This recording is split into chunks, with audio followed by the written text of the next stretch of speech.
ரொம்ப தெளிவாக இருக்கும். தமிழ்நாடு காங்கிரஸ்னுடைய எம்பிக்களும், எம்எல்ஏக்களும், காங்கிரஸ்காரர்களும் மேகதாது அணை வருவதை எதிர்க்கிறோம்.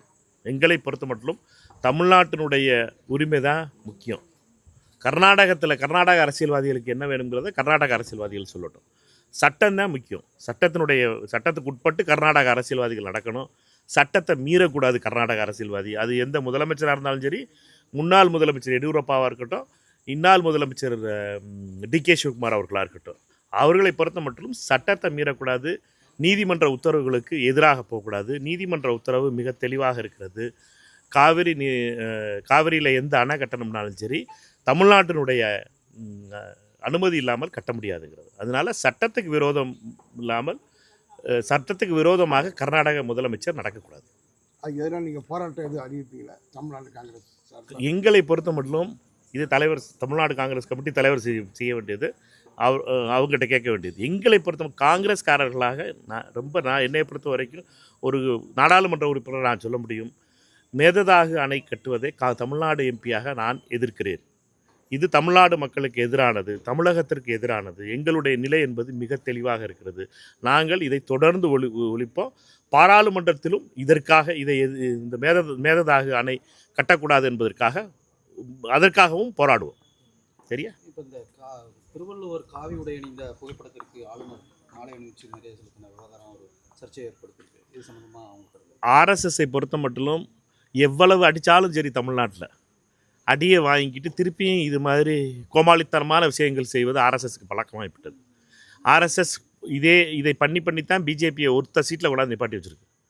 அதோடு சேர்ந்த அதிமுகவையும் காலி பண்ணிடுச்சு. இப்போ அதோட கூட்டணி வைக்கணும்னு நினச்ச எந்தெந்த கட்சியெல்லாம் போதோ அந்த கட்சிகளுக்கும் என்ன நடக்க போகுதுன்னு பாருங்கள்.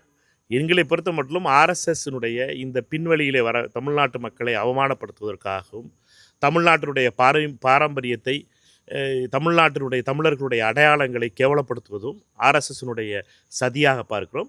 அதற்கு ராஜ்பவன் உபயோகப்படுத்துவது என்பது கண்டிக்கத்தக்கது. கவர்னர் இத்தகைய செயலை செய்யக்கூடாது.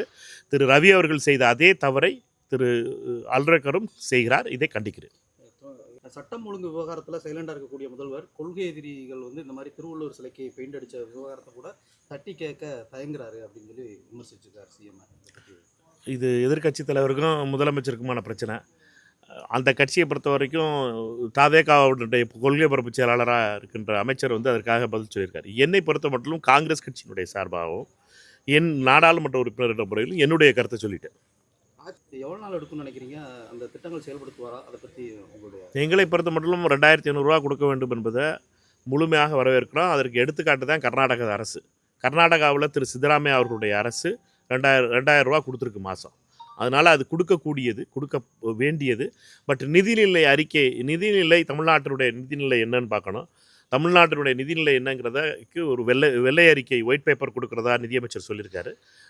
வெள்ளை அறிக்கை வரட்டும். வந்ததுக்கப்புறம் நம்மளுக்கு அதனுடைய தமிழ்நாட்டினுடைய நிதி நிலைமை புரியும். எவ்வளவு கடன் வாங்கியிருக்காங்க, எவ்வளவு நம்மளால் வருமானம் இந்த வருஷம் வரும், என்ன பண்ணலாம் அப்படிங்கிறத.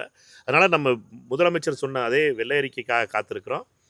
எங்களை பொறுத்த மட்டும் காங்கிரஸ் கட்சியை பொறுத்த மட்டும் தாவேகாவுடைய தலைவர் தமிழ்நாட்டினுடைய முதலமைச்சர் திரு விஜய் அவர்கள் சொன்ன வார்த்தைகள் அனைத்தையும் அவர் செயல்படுத்துவதற்கு மத்திய அரசு தடைகள் போடக்கூடாது. மத்திய அரசுகளை பொறுத்த மட்டும் தமிழகத்தினுடைய அந்த வருவாயை நிறுத்துவதற்காகவும் வருவாயை பகிர்ந்தளிக்காத ஒரு பழக்கமும் மத்திய அரசுக்கு இருக்கிறது. அதிலே அந்த கொள்கையிலிருந்து பாஜக மாறும் என்ற நம்பிக்கை எங்களுக்கு இருக்கிறது. தமிழ்நாடு சட்டம் ஒழுங்கு இன்னும் சீர்குலைவாக இருக்குது. இதில் என்ன நடவடிக்கை எடுக்கணும்? சட்டம் ஒழுங்கு சீர்குலைவாக இருக்கா? முதல்லையும் இதே தான் சொன்னோம். நேற்றுனா சட்டம் ஒழுங்கு சீர்கலாக இருக்குன்னு சொல்லிட்டு புதிய அரசு அமைஞ்சு 1 மாதம் ஆயிடுச்சா? 20 நாள் ஆயிருக்கு. கொஞ்சம் நாள் கொடுக்கணும்னு நினைக்கிறேன். போலீஸ் அதிகாரிகளுடைய மாற்றங்கள் நடந்து கொண்டு இருக்கின்றன. சட்டம் ஒழுங்கு மிக விரைவிலே சரியான நிலைக்கு வரும். இது மாதிரி பெண்களுக்கு பாதுகாப்பு மற்றும் கொலை குற்றங்கள் போன்றவைகள் குறையும் என்ற நம்பிக்கை எங்களுக்கு முழுமையாக இருக்கிறது. கொஞ்சம் நாள் கொடுக்கணும். ஏன்னாட்டினா இது பழுதுபட்ட ஒரு சட்டம் ஒழுங்கு இன்ஜின். எந்த சட்டம் ஒழுங்கு இன்ஜின் திமுக ஆட்சியில் பழுதுபட்டுருச்சுன்னு சொல்லி மக்கள் முடிவு பண்ணி இந்த அரசுக்கு கொடுத்தாங்களோ அவங்களுக்கு அந்த வண்டியை ரிப்பேர் பண்ணுறதுக்கு கொஞ்ச நாள் டைம் கொடுக்கணும். 1 மாதம் தான் ஆயிருக்குன்னு நினைக்கிறேன். 1 மாதம் கூட எல்லாம் 20 நாள் ஆயிருக்கு. 20 நாள் ஆன உடனே நம்ம வண்டியை ரிப்பேர் பண்ணி கொடுங்க, வண்டியை ரிப்பேர் பண்ணி கொடுங்கன்னு கேட்டோம்னா கொஞ்சம் டைம் கொடுத்தோம்னா பண்ணி கொடுப்பாங்கன்னு நினைக்கிறேன். சரியா?